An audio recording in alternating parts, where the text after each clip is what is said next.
సంగీత సేవలో 8 దశాబ్దాల సుదీర్ఘ చరిత్ర కలిగిన ప్రముఖ సంగీత సంస్థ శ్రీ సీతారామ గానసభ శాస్త్రీయ సంగీత ఉత్సవాలు ఈ సంవత్సరం వైభవంగా ప్రారంభమయ్యాయి. స్థానిక శ్రీ వాసవి కన్యక పరమేశ్వరి దేవస్థాన ప్రాంగణంలో శ్రీ సీతారామ గానసభ శాస్త్రీయ సంగీత ఉత్సవాలను మంగళవారం రాత్రి ప్రారంభమయ్యాయి. తొలుత శ్రీ త్యాగరాజస్వామితో పాటు గానసభ వ్యవస్థాపకులు నారుమంచి సుబ్బారావు, మాజీ అధ్యక్షుడు పిరాట్ల నారాయణమూర్తి చిత్రపటాలకు పూలమాలలు వేసి నివాళులర్పించారు.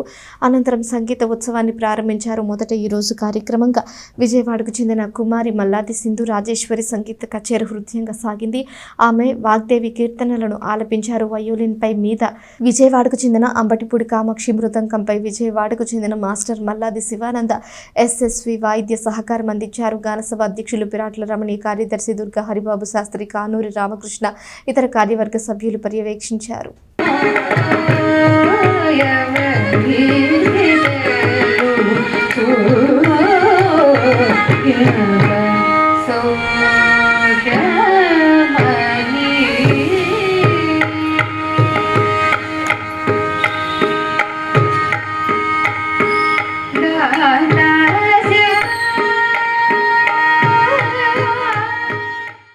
సీతారామ గానసభ విశేషమైన ప్రోగ్రామ్స్ కార్యక్రమంలో భాగంగా ఈ రోజున రేపు ఎల్లుండి 2 రోజులు కూడా సీతారామ గానసభ వారి శాస్త్రీయ సంగీత విశేషమైన ప్రోగ్రామ్స్ ఏర్పాటు చేశారు.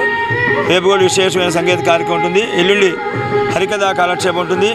ఈ 2 రోజులు కూడా సంగీత అభిమానులు, శాస్త్రీయ సంగీత అభిమానులు అందరూ కూడా విచ్చేసి ఈ కార్యక్రమంలో పాల్గొని స్థానిక బోస్ రోడ్లో వాసవి కన్యకా పరమేశ్వరి సత్ర ఆవరణలో సాయంత్రం 6:30 గంటల దగ్గర నుంచి 9 గంటల వరకు ఈ కార్యక్రమాలు జరుగుతాయి.